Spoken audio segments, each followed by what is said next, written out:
Welcome to MFP Live. I'm Donna Ladd, the co-founder and the editor of the Mississippi Free Press.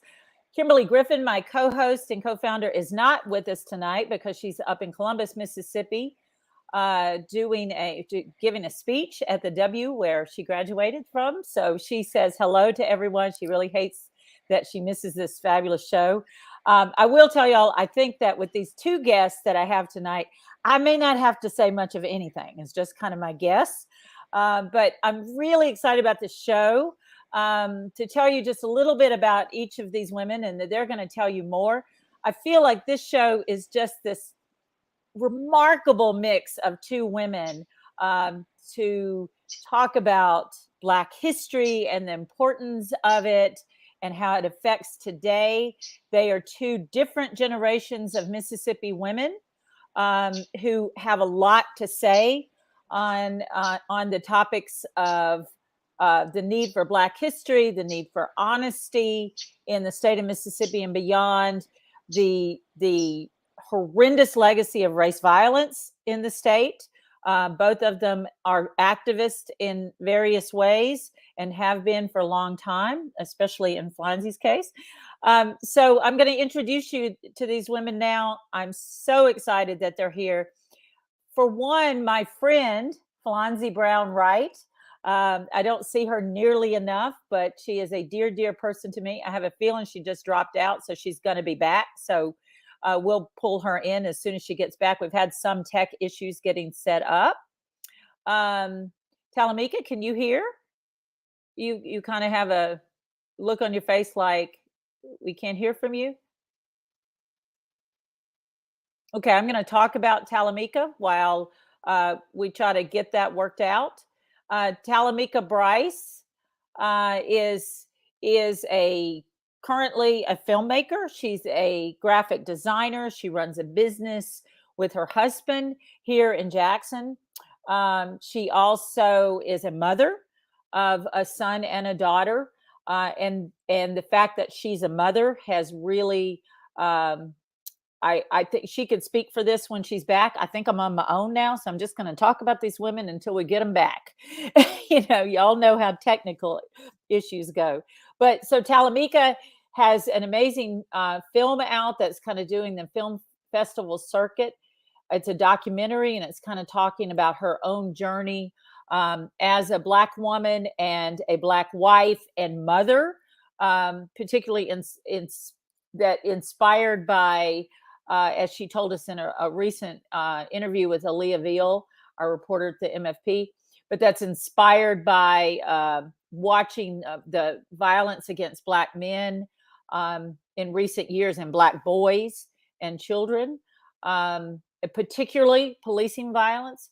And so Talamieka has done a documentary about that one of the things that I'm really impressed with in this is that she really dove into the history of race violence in Mississippi and in the area where she kind of grew up in and around, and kind of because it really connects the past with the present. Now, in the case of Flonzie, Flonzie has been a civil rights activist. I mean, Flonzie's back with us. Yay, Flonzie. So I'm introducing you, and then you can get in here. We're still kind of waiting for Talamieka to get back with us. Okay. So Flonzie Brown Wright she'll tell you much more about this. You grew up in Winston County? Is that right? Do I have that right, Flonzie? No. Okay. I grew up in Madison County. Oh, you did grow up in Madison County. Okay. And you were a civil rights activist in Madison County. That's right. I knew that part. And Flonzie also, I mean, she's just this lifelong history of fighting for Black freedom and rights, as well as now really pushing the idea of teaching of Black history and full Black history. There's an amazing story we're going to get to in a few minutes that is about her efforts to integrate Lake Hyco in Jackson. I mean, the stories just go on and on, but I'm going to get you in here. I think we have a consistent enough signal from you that I'll pull you in now, Flonzie. So welcome to MFP Live tonight. We are so happy to have you here. How you doing? Well, thank you so very much. I'm delighted to be here, and I'm doing very well, thank you. And I'm just honored to be with this great group of people, to Talamieka, and you, of course, Donna. We are buddies. We are We are friends. buddies. So is Miss Rice as well. Thank That's you. right. Hey, And girl. I did say to Flonzie before the show started, I said, Flonzie, I can't call you Miss Flonzie because we're friends. So That's but right. y'all are all Flonzie's welcome fine. to, because, uh, and then our other, Talamieka, can I hear you now? Yes, can you Yes. hear Oh, me? yay. Yeah. Well, you might have heard me. I don't know if you heard me or not. I just sat here running at the mouth about you and kind of telling people about your film. So welcome, Talamieka. I'm so glad that you're here. Thank you. Thank you. So glad to be here. Honored to be here. I love Miss Flonzi. I'm sorry. I'm old school, raised in the church, where your mom's like, better call her Miss. So Oh, I she know. And always, you're younger too. I know. So that's what I'm saying. We'll go both ways here. And so I was talking about that. And so one of the things I wanted to kind of set up at the beginning is this idea that these are two women who, very different ages, who have both, you're both so active in this idea of truth telling, and telling the truth about Black history and using it in a very um, uh, deliberate and active kind of way, right, to make change today. And so I was really excited about getting you both in the same show, because I think that there can be some super dialogue here. So I'm going to go to Flonzie and get you to start out talking about this Black History Month program that you do every February. And we did a story about it last year that I think was on the screen earlier. But talk about that program and why this is so important to you to do. Well, it's important to me personally because I lived it and I lived through it. But it's also important for the community so that people will never forget the struggles, the accomplishments, the trials, and certainly the legacies of our ancestors. So it's important that we remember, not in a way to try to quote make people feel bad, but we have to tell the truth. We have to tell those stories as they happen and why they happen. And so certainly for New Hope Baptist Church, Dr. Jerry Young, pastor, I have been coordinating this project for 11 years. And I have a great committee. We had our first program last night. And of course, we have our second program on the 23rd. Last night, we honored Dr. James Meredith, Mrs. Fannie Lou Hamer posthumously. And we had some great singing from Ashford Sanders, who was one of the finalists on Sunday's Best. So we had that. And then, of course, on the 23rd, we'll have a generational conversation with Miss Latasha Brown, Dr. Chamberlain, and myself. And then our music will be rendered by Jerry Smith and the Children of Israel. So we mix music, poetry from our children at New Hope School. We mix history, and we bring legends so that people can actually see and hear many of the people that they have heard and read about. So it's just an honor for me to be able to coordinate this program on behalf of New Hope Baptist Church. Well, and Flonzie, we had a photo up. If he could put that historic photo that he had up, that's in our article about you from last year, I think. Tell us who else is in that photo. That's you on the ladder, right? That's me. That's me on the ladder. And John Lewis is in the mix. There's also another photo where Mrs. Anna Devine is on the ladder, and I'm on one side, and John is on the other side. This was during the 1966 Meredith March that came to my hometown of Canton. And of course, I was one of the organizers, and I was speaking, and the men were holding the ladder so that it was so raggedy. So the men were holding the ladder so that I would not fall. But I was probably addressing about 5,000 to 7,000 people at a minimum, because we were getting ready to go to the courthouse. This is the same night we were tear gassed in Canton. Everybody knows that story. So I was speaking to those persons who had come from all over the country to help us gain the right to vote. Now, not everybody does know that story. So what I want you to do is tell the people watching, quickly, but about what role Canton played, like right here north of Jackson, for those of you who aren't here. But what role did Canton play in the civil rights movement, and what was going on right around that time? Well, just after the passage of the Voting Rights Act in 1965, prior to that time, there had been concerted efforts to keep blacks from voting. After the Voting Rights Act was passed in 1965, we were still having so many issues with trying to get the right to vote. Well, when Mr. Meredith was shot in Hernando, and all the civil rights leaders came together, including Dr. King, about 3 days before the marches reached my hometown of Canton, I received a telephone call from Dr. King. And he told me that someone had told him that if he wanted to get something done in Canton, he needed to call me. The long and short, he called me and asked if I could provide housing and food for 3,000 people. And of course, I told him, yes, I could. Then when I hung up the phone, I got so nervous. But then I said, how am I going to pull this off? But all of the persons who owned restaurants, all the people who could cook a bologna sandwich, we were able to feed all of those marchers. And Father Luke from the Catholic Diocese in Canton opened up the gym. People opened up their homes. Folk were sleeping in yards, on porches, on benches and swings, because we had to feed and house those marchers. Now, that was in 1966. So I was speaking to a group of people as we were assembled, getting ready to go to the courthouse.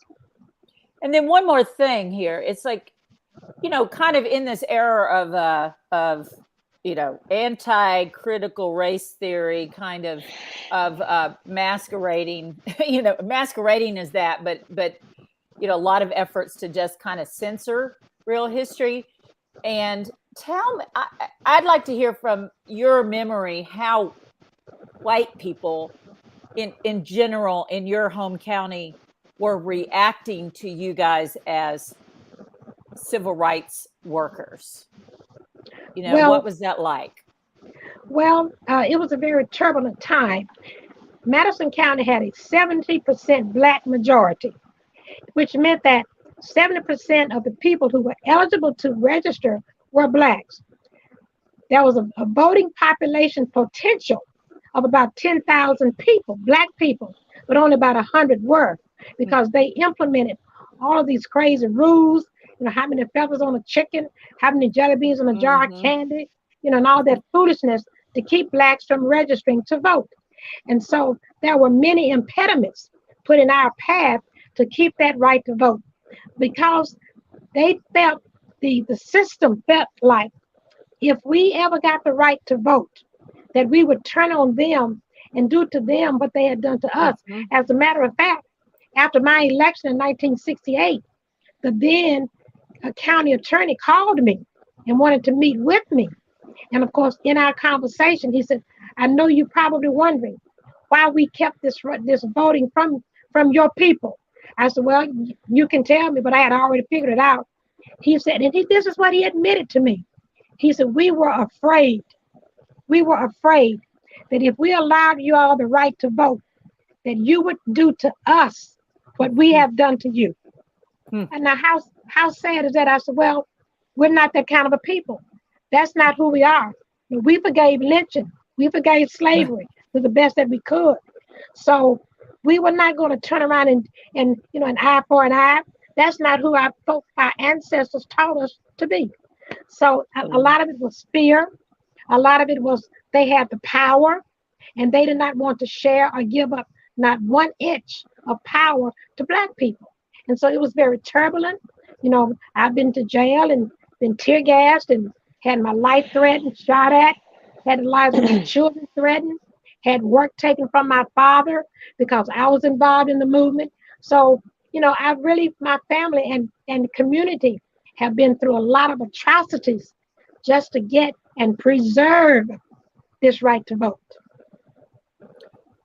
But it was a hot spot. Canton was a hot spot. Yeah, right. And people need to know that history. about what was going on in Canton in that time, the whole state, but Canton was definitely a hot spot.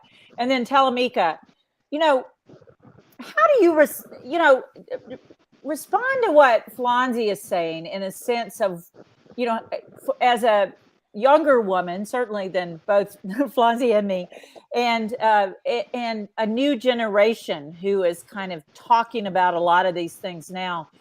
Draw the connections for us through the way you look at these kinds of issues. Well, the main way that I can really say to address it is the first time I met Miss Flonzi. Like, I was, I'm a business owner. I have a lived experience as a Black woman, but you're always taught you don't talk about politics, you don't talk about religion, and Yeah. After I gave birth to my son, like my son was born during the Ferguson riots. So I think JFP ran one of the first pieces about how I cannot not talk about Ferguson because that is a part of my lived experience. So as he grew older and got bigger during 2016, when I was pregnant with my daughter, Trump was elected. And it just, all of this, and being a military spouse and seeing all the things that my husband went through, it just lit a fire under me. And I felt like, speaking out and being an activist is a part of my parenting. So I was involved in the Women's March a bit. I kind of like the first year I was pregnant with my daughter, so I didn't participate. The next year, I helped organize speakers and I think I spoke. And the next year I did the same thing. And around the third year, or fourth year, people were kind of waning with participation of, you know, is this still relevant? And I just saw it as being supremely important. So I took my involvement with the Women's March and rebranded it into the Womanist Alliance, and basically to put the forefront of Black women um, at the table, because that was one of the huge criticisms that the Women's March got. There weren't enough women of color being involved, and being in the South and being from Mississippi, I felt it was paramount to let the Black voices lead. So I was working with Beth Herzig, and she mentioned Flonzi to me. And I had heard of her, but I didn't really know her. So I reached out to her, and she was so sweet and so kind and so gracious. And when I really started researching her, I was like, this lady is amazing. And then she had a lot. She had a lot going on too. But she squeezed me into her schedule. She's like, I'm gonna be the closer. And as old people said, baby, she closed it.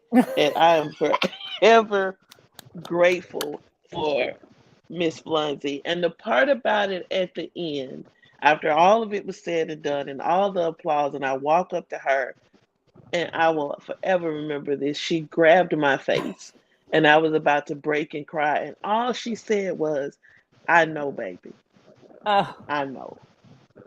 And I didn't And know that story, and to have you guys here together, that's amazing. Go ahead. it's Well, It's an just, honor. go ahead. I've learned so much from her, just from like the times that I am able just to sit at her feet and listen. And I honor her voice so much. And she's just such a light to the world, not only to Mississippi, but to the world. So I love me some Miss Flonzi. Well, Well, thank what you. was it That I goes said double to for her? me. Oh, I'm sorry, Flonzi. I just said that goes double for me. Well, you remember what I said? I did this will be new to Flonzi, but I think I said to you in a text about when I told you that that you were going to join Flonzi. What was it I said? Something like, she's got that cute little "I'll cut you" smile or something Right. like that. Because I'm sorry, Flonzi, we're going to talk about you, but the most delightful Southern genteel woman that you'll ever meet. And then you also read about her badass history, and it's just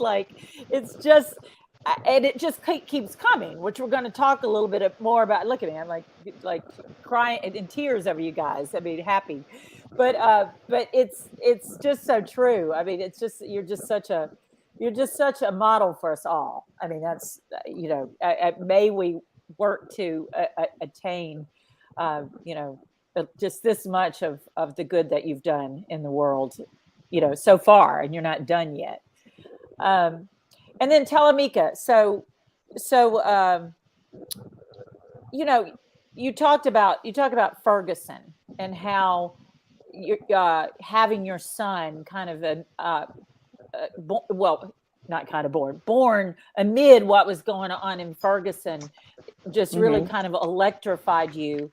I want you to talk to me a little bit more about that, and about, especially for those people watching who aren't Black women, who still don't really understand the fear that Black women have about what's going to happen to their children, and particularly their sons. Talk some more about that. Well, a friend of mine said it best. When they bring you your baby, you get a set of claws and teeth as well. And when you become a mother, you just become, and that's my son's name there, Honor, and his photo behind me. You just become this whole different animal. So my documentary touches a bit on the whole journey to even becoming a mom. It was a surprise pregnancy after I lost my father, and I really wasn't even for sure that I could have children. So to go through the whole process, everything with checking the heartbeat and making sure he's growing right, and can my body even do this thing with birthing a child? And he wasn't here 24 hours. The documentary touches on, I just given birth, and a friend of mine called. She was pregnant with her daughter. And we're going through the particulars, how much did he weigh? How big was he? And then she asked me, have you heard about Ferguson? And of course I hadn't, because I was in labor all day. So I didn't even have an opportunity to really celebrate the birth of my child without the reminder of how America would treat him. And what she said to me was, you are raising a baby that's going to grow into a Black man. And I need you to take care of yourself and take care of him. And I was just angry. And I noticed how, and there's the fear as he grows from a little baby. He's 7 now. And he goes from a little baby into an adult man. Like, where is the point in time where he's seen as a threat? Where does it grow from him just being my cute baby until he fits the definition of a suspect? And that's a fear that I have all the time, even when it came to him going into transitioning out of daycare into kindergarten. You got to look at the school to prison pipeline, how it is that they view your child. And I had difficulties as well with him when he finally did get into school, about him getting more marks than anyone else, and then writing about the fact that, he's not a robot, he's a child, he's 5. So he's going to make mistakes. I mean, even as adults make mistakes. It has just been a really difficult process. And how do parts that really got under my skin. We were doing virtual when the cops got off for Breonna Taylor's murder. And that morning, his teacher at the time wanted to lead the Pledge of Allegiance. And I'm like, no, you don't have to say that pledge. You don't learn. Why are we pledging allegiance to a cloth that has never given any allegiance to its brown citizens, the ones that have built this country? So as he grows, I work to decondition him for some of the stuff taught, about that we were slaves. They didn't kidnap slaves from Africa. They kidnapped beautiful people and enslaved them. So that is a fear that I have for him, and the same that I have for his father. So it's just constant. I don't think it'll ever go away. We don't just get to do the ABCs. We have to talk about racism. It's not an option for us. You could tell me real quick, and then I want to talk after this. Flonzie, get ready, because I want to talk about your son and some of what, but I don't want to leave Ferguson and kind of miss the opportunity to have a Black woman, a Black mother, tell us what it was like for Mike Brown to have been left in the street so long, because that's something that I've heard a lot of people talk about. It was the disregard of his life. It was like he was trash, and that's somebody's baby. And it was, you couple that with Floyd, with all of them, and it's just gotten too much. I don't think there are words or a way that you could adequately feel that pain without being a brown woman. I don't think you can ever really step into what it's like to mother and love a brown child unless you truly listen to those and don't interrupt and don't say, but this, no gaslighting. If someone, to get into that space with the question that you asked me, is a very vulnerable space, a very naked, afraid space that nobody likes to put on. So when someone takes the time to educate you about it, it's your responsibility as non-Black people, as non-Black women, to listen. And I don't think at this moment in time I adequately have the words, or if they even exist, to describe what that's like. I respect that, and I've heard so many people talk about that, and so and in similar ways, and I just think it's something that people should, particularly white people, should consider. To even just the difficulty of talking about it, is so important. Flonzie, so talk about your son, because one of the stories that, and it was a story I didn't know about you. I mean, you have so many, about how basically you and your son integrated Lake Hyco here in Jackson. And you might start that out a little bit, in there by kind of explaining what Lake Hyco was then, as opposed to what people, if they even know about it, think that it is now. And Hyco stands for Hinds County, so Lake Hinds County. So talk to us about that kind of amazing thing that you guys did. Well, thank you. But before I do that, I really want to say to Sure. my co-host that I know what it is. I know what it's like to have the talk with two Black sons. Because when my young men were like 15 and 16, I had to sit them down and I had to tell them that because they were both driving to school and back, and I said, if you're pulled over by the police, whatever they tell you to do, you do it. Whether it's right or wrong, or you don't like it, you do it, because I want you to come home to me tonight. So I know what it's like to have that conversation that my white counterparts don't have to have. And then the second thing, when we talk about violence, I'm going to talk about my son, but his son was shot 15 times by 5 white policemen in California when he was 18, sitting in a wheelchair, could not walk. And he laid in his yard 4 hours in front of his mother and grandmother before they came to pick him up, my grandson. So now I will now go into the story about Hyco. We moved from Canton to Jackson in 1974. And we were just right around the corner from the Hyco Park. So my son, not knowing anything about Black or white, because I made an effort not to drill my kids about Black, white, because I didn't want them to adapt an inferiority complex. So even though my lineage is Caucasian, Muskogee Indian, Irish, and African American, but I wanted my children to live a normal life, if you will. So my son went over, he was very curious. He went over, rode his bike over to Hyco one day, and he saw white kids playing baseball. And of course, he went to the gate, and he called out for the gentleman who was in charge, the coach. So the coach came to the fence, and he said, "Well, I'd like to come in and try out for your team." Well, the coach told he sent him to Callaway to get an application. He sent him all over everywhere to get an application. Well, I had begun working for the EEOC as an investigator not too long before then. So we sent him, we devised a strategy, and we sent him back.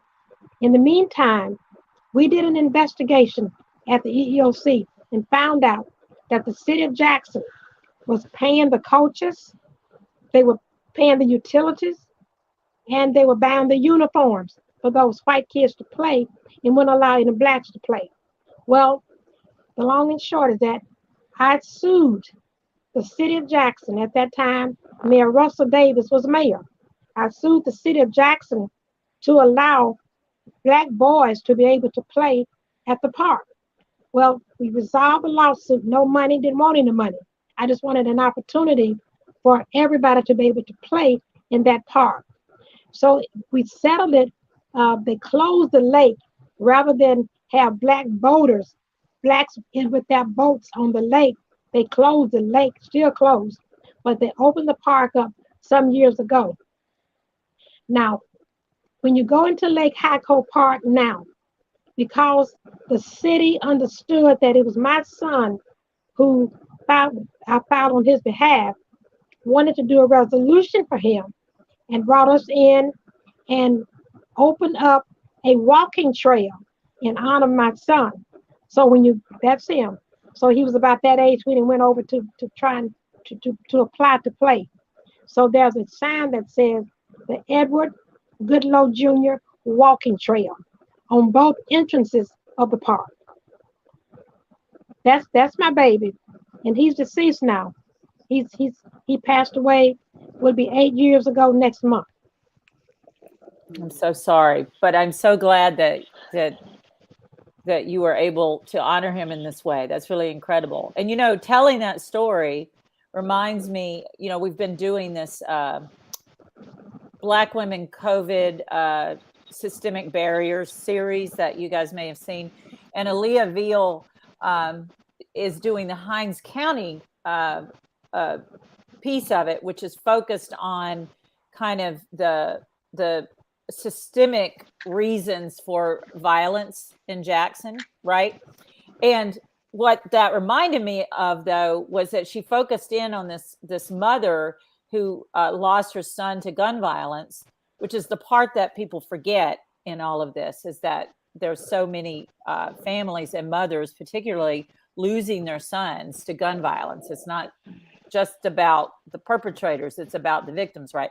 Anyway, they lived over by the zoo. So Aaliyah has this whole section about that area, and then about the segregation and then integration of the zoo. I bring this up to say that, one of the things that was true at the zoo is that, and you may remember this well, Flonzi, is that early in the 1960s, a group of African Americans from this area got together and sued over the Zoo, which had been open since 1919, because it was segregated. Right. And the city's response, the whole city, all white leadership, fought that and said that, well, we're not legally saying you have to do it. It's just that everybody accepts that it's segregated. And so they ended up losing the lawsuit. And then it wasn't just the zoo, it was all the parks. Talking about Black history here, right? It was the parks and all the recreational facilities and everything. So what white leadership did was they closed the bathrooms in the zoo. They closed so that people couldn't use the bathroom together. They closed the water fountains. They closed everything because they lost the lawsuit. I didn't know this particular thing happened until that she brought it out in the story. Because they had to integrate. So they closed these other things. So it was just this. Anyway, you may remember that going on when they were trying to integrate the facilities back then. Is that something that you recall, Flonzie? I do vaguely. I was in Canton, but because I was a NAACP, many things like that came across. Came to our attention. Yeah. So I do vaguely remember that about the zoo. Yep. And it's basically like you said, and the story is amazing that Aaliyah did about you and what you did kind of on behalf of your son. But it's kind of the same thing. It's like, that then Lake Heiko closed rather than integrate, just like the King Edward did, just like so many other things did.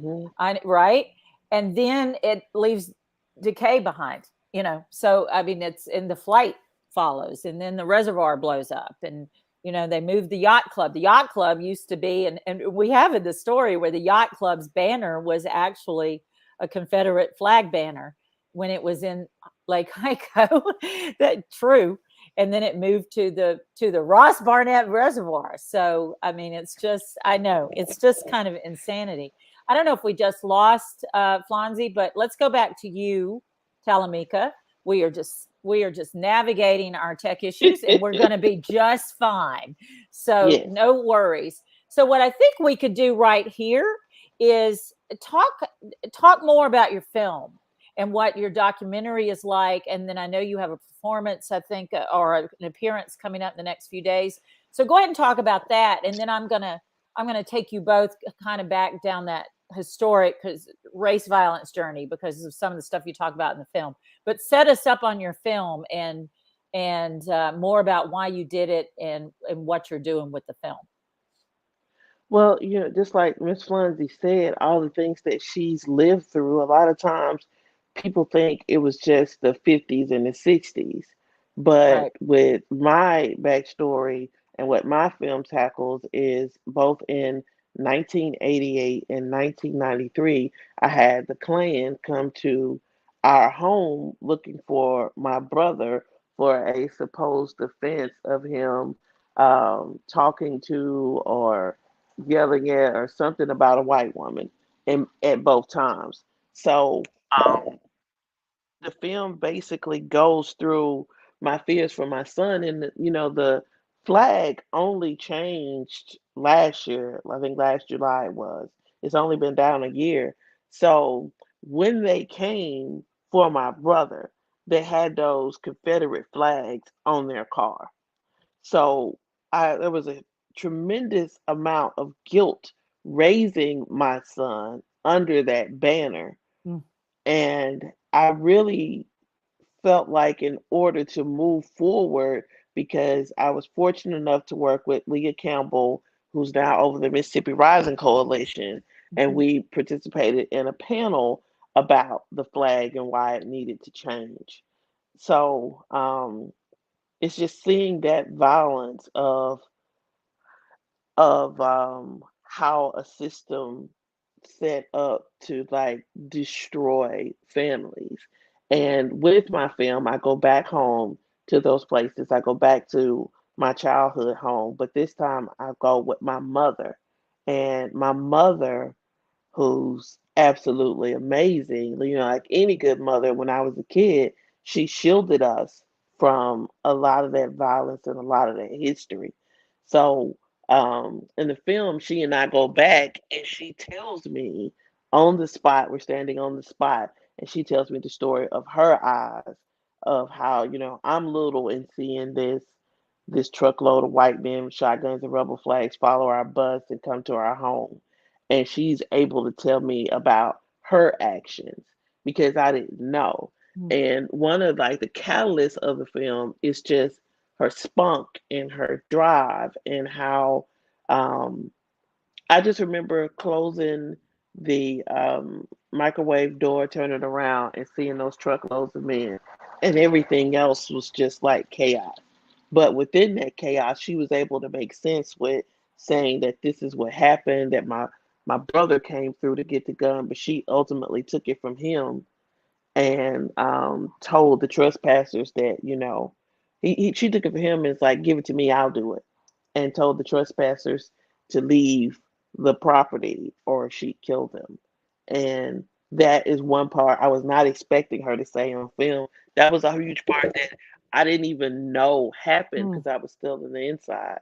But it was just relying on that journey of hers to see that and then realizing that, the same strength, the same resilience lives within me.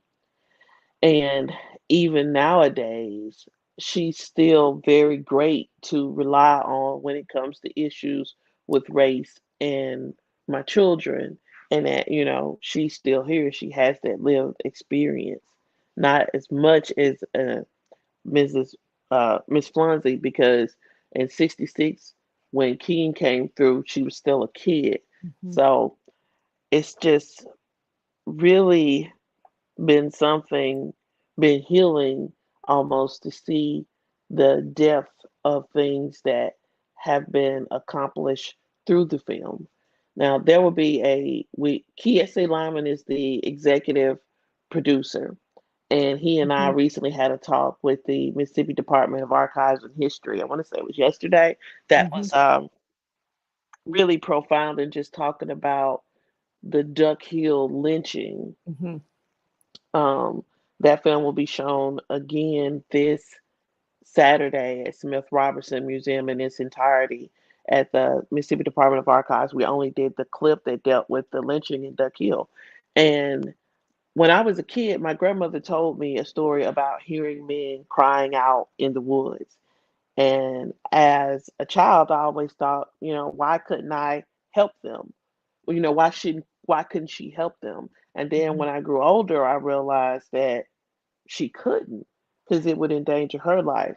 So through this learning how to be a better parent to my son, I had to go back to that land. We were actually standing on the ground where those two men were lynched while George Floyd's murder was going Mm-mm. viral. Mm. So, and That's again, amazing. it was one of those things where we'd been working all day. So I didn't see the news until I got home. Wow.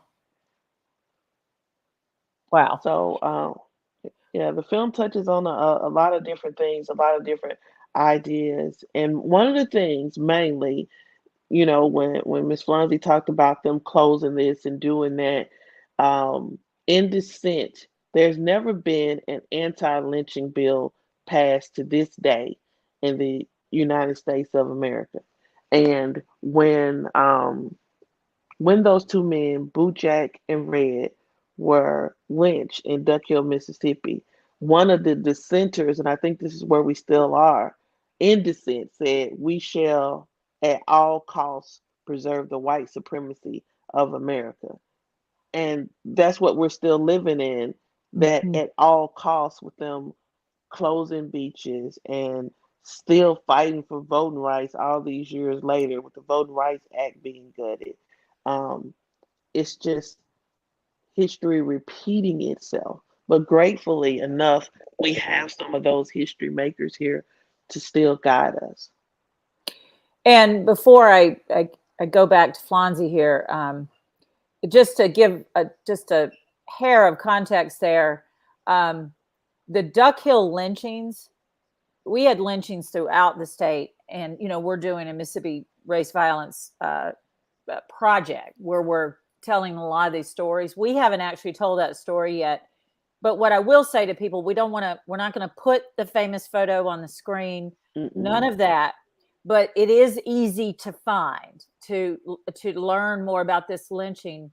And all of the lynchings were horrific, and of course this was one of the most disturbing, just viscerally, I'd ever read about. And Duck Hill is in which county? Is it in Washington County? Montgomery County. Montgomery County, close to Winona, right? Isn't that how it works?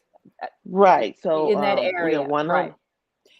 And they Mm, involved a blowtorch, and that's all I will say as far as the graphic details. Because if you want to learn more about it, you certainly can. And what year was it? Do you, off the top of your head, roughly? 1931, I want to Okay. say. I think it was Yep. 1931. And the Nazis actually used that image as Hmm. propaganda, because they were saying that, at least look at what, the United States is coming at us for what we're doing to the Jews. Look at what they're Hmm. doing to black people. Hmm. Yes, and you're right, and the Nazis actually drew a lot of things from segregation and some of the things that we were doing. That's another whole show we could do. But yes, Flonzie. So I think you probably remember me texting you one day, and Todd and I were out on one of our road trips around, and then it's since the pandemic started, where we've been chasing history and reading up, including on race violence and things that happen in different counties. I'm going to warn y'all, I had a cat break out, so something could go awry here. I just want you to know that, but anyway, but we'll get through it if so. But we were passing through, is it Thomastown? Isn't that right, Flonzie? You know what I'm talking about? And I was just searching history on it, and I think that's in Winston County, if I'm not mistaken. It might be. You'll tell us. I could be wrong about that. But what ended up happening, we can't hear you, by the way. So, y'all, I do have a cat behind me. So hopefully I will be well. But I was searching on that, and your name came up as part of a Clarion Ledger story where you're talking when the Civil Rights Museum opened about, I think, was it 2 of your cousins who were lynched in Thomastown, Mississippi? Can we hear, Flonzie? Can you talk a little bit about that? I think we don't have sound for you, Flonzie. But so I'm gonna keep talking. And one of the things, Flonzie, you might pull the headphones just completely, unplug them and take them off. And then we'll see if we can get you back in here. Nope, unplug them. Did you unplug them from the phone? Hey, we got nothing. Unplug the headphones from the phone. Unplug from the phone. There you go. Can you hear me now? Yes, ma'am. Yeah. We can hear you now. So I texted you, Okay. and I remember doing that, saying, Flonzie, I had no idea. But, would you mind talking a little bit about that and how old you were when that happened? Well, it was the same year that Emmett Till was killed. I was 12 years old, and 2 of my first cousins were visiting. One lived in the Lee County. Thomastown is in Lee County, Leake, Lee County. Okay. Yes, just right in the Carthage area, as we say, in the swamps. But anyway, these 2 young men, Eddie and Eugene, my first cousins, were visiting a grandmother. And they were walking down the road on their way to the little neighborhood store. And a truckload of white men passed by, and the truck backed up and stopped. Where you boys going? Right. So they said, well, we're going down the road to the store. So they said, well, hop on the truck. We will take you.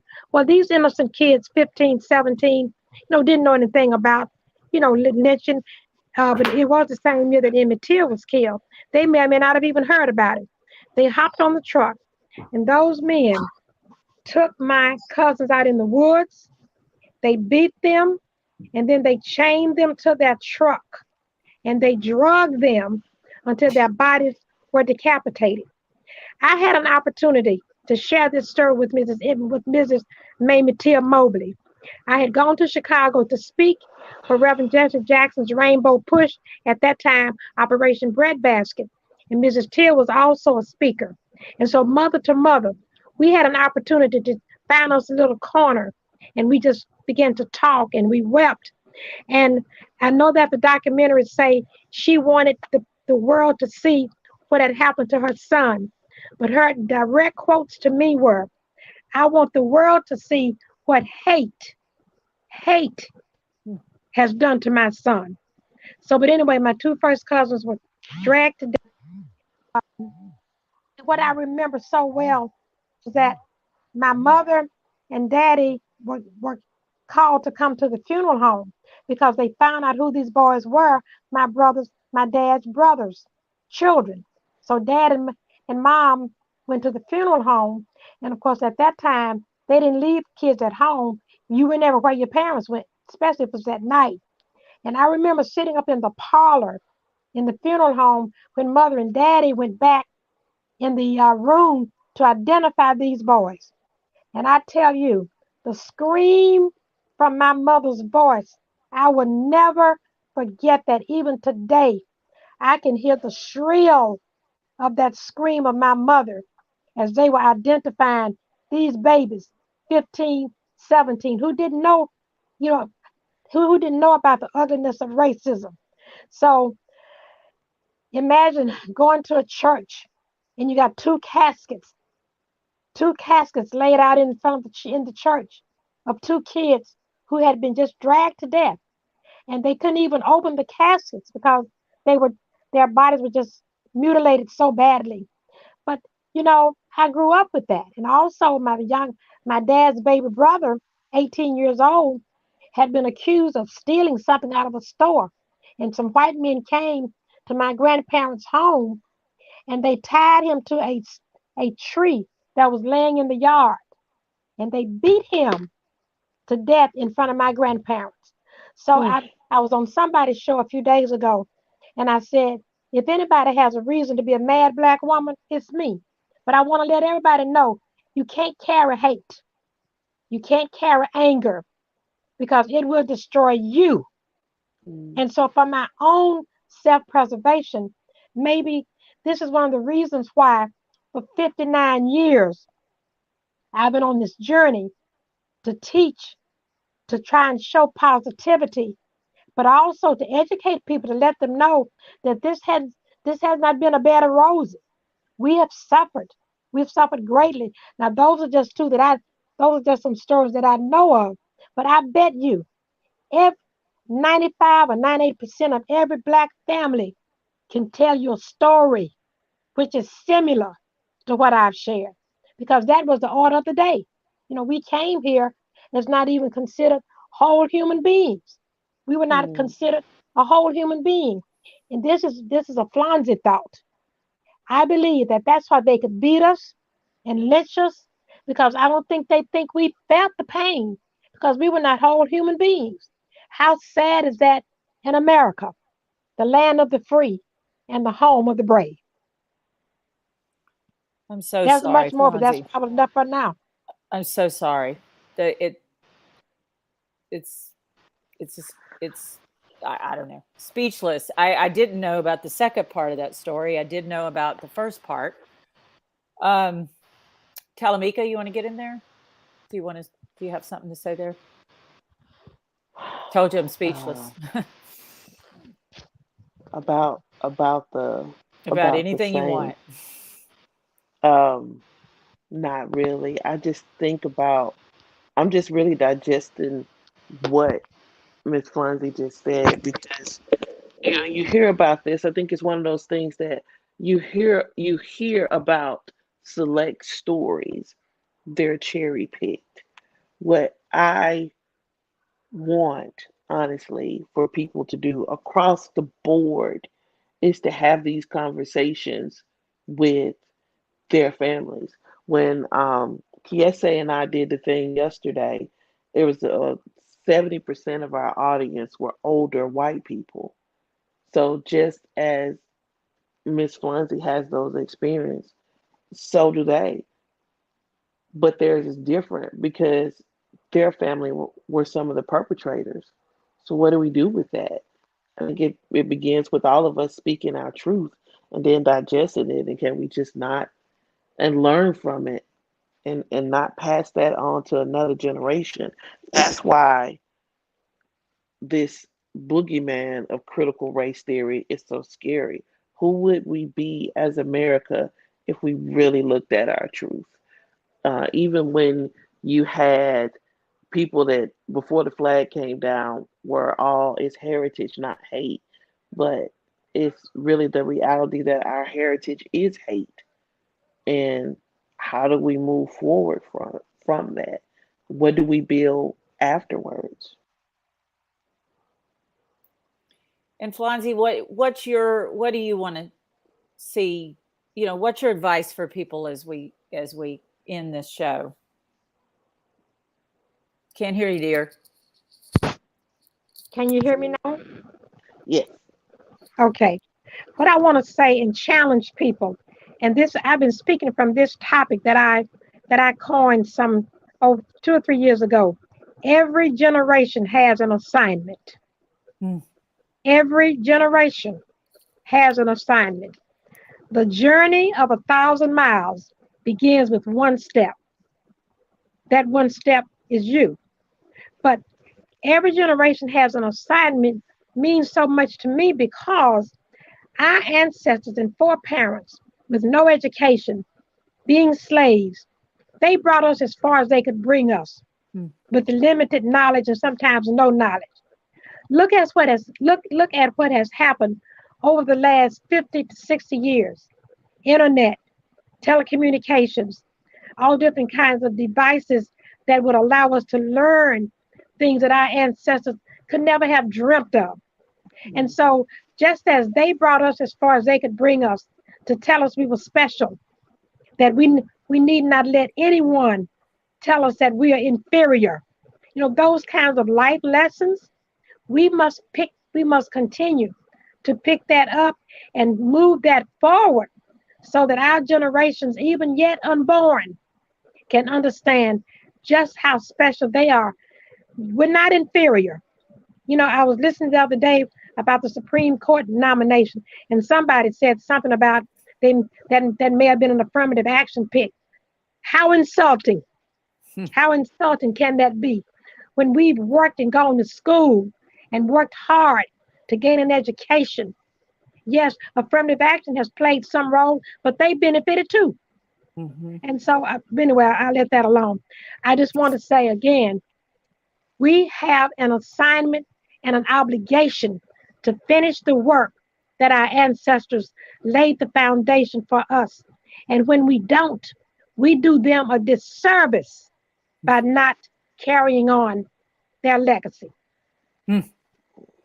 And, a lot of my ancestors did those bad things. So white people also have to participate in that, and it's not, and I just have to say this here after just the remarkable stories that you guys have told. It's like, it's not, get past the guilt and the shame. If you feel it, feel it. That's human. If you know these stories, but get past it, especially if you didn't do those things, don't act guilty. Do something about it. Teach the history. Know the history. Make sure it doesn't happen again. Hear those difficult stories. And I think just from the things you've said here tonight, Flonzi, you kind of prove wrong what you said at the beginning of the show, and I think you're right about that. A lot of white people think the same thing would happen back, or they have those sick logic going on. But you prove that, that both of you prove they're remarkable people who could just drown in anger because of racism and race violence, who are doing things and who are having conversations with people of a variety of races, and who are creating artwork, and who are, integrating parks, and, just all these other things. And so I think, y'all are a model for everybody in that sense. It's just take the action, learn from the history. And my challenge to people listening, particularly white people, is think of just the stories that the two of you have told tonight about the things in your own histories, the violence that about before you were born that were around your families and where you grew up. I mean, it's just multiply that out and to understand because you two aren't, I hate to say it, it's not like you are the only two people in the state whose families have experienced these things. That's what I was hearing here as one after another story came out. I've never had the Klan show at my door. Well, I have. I know you have, and so have you. Now, they could still, but especially, you know what I'm saying, they could, but that's what I want. That's the message, I think, or at least one of them, is that these stories are so common. The history, people know these things happen. So let's learn the whole history. Anyway, absolutely. I know the producer's telling me I got to take it out, but I could talk to y'all all night. And I think it was perfect to have you both here together, hearing stories from each other for the first time, and the things that you knew about each other. I mean, it was just kind of remarkable. Websites. Okay, Talamieka, I think we're putting your website on the screen, but people need to see your film, right? Here we go. Right. And it's, what's the URL on it? I don't see it. There it is. Thank you. Talamieka.com. And y'all, that's IE. Remember that? I was trying to type it in earlier as EI. And go to her website. You'll be able to follow how to see the film, where it's going to be appearing, where she's going to be appearing. If you want to book her for a talk or an event, or do an article about her, go to Talamieka.com and get to know a really remarkable woman.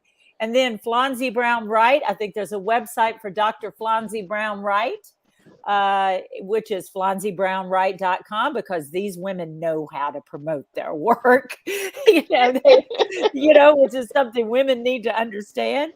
And so you can read all about her remarkable history, see these amazing photos of her, book her to talk at your events and to your organizations. I mean, talk about a great way to learn Black history. It's you guys, bring you on and hear the stories.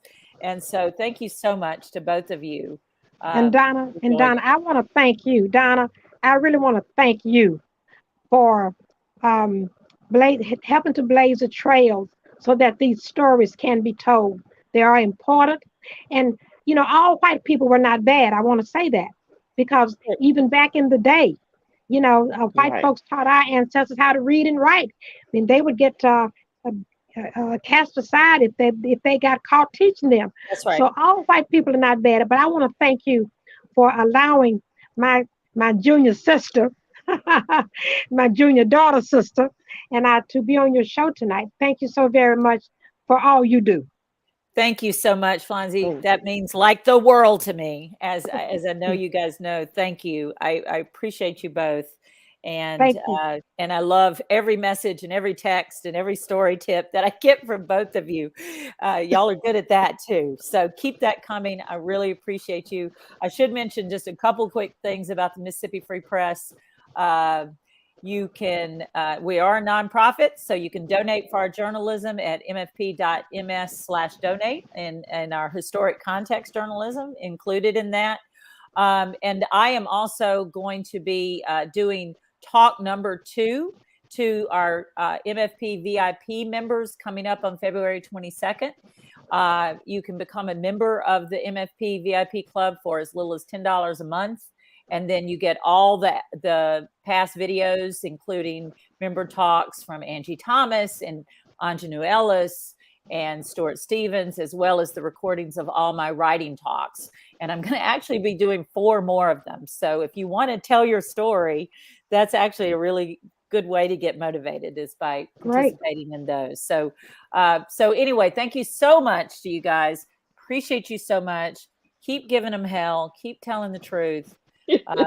We totally appreciate you power Mississippi women. I can't even express it. So thank you. All the best. Thank you guys. We'll see you soon. Take care. Okay, to both of you. Okay, take care. Bye.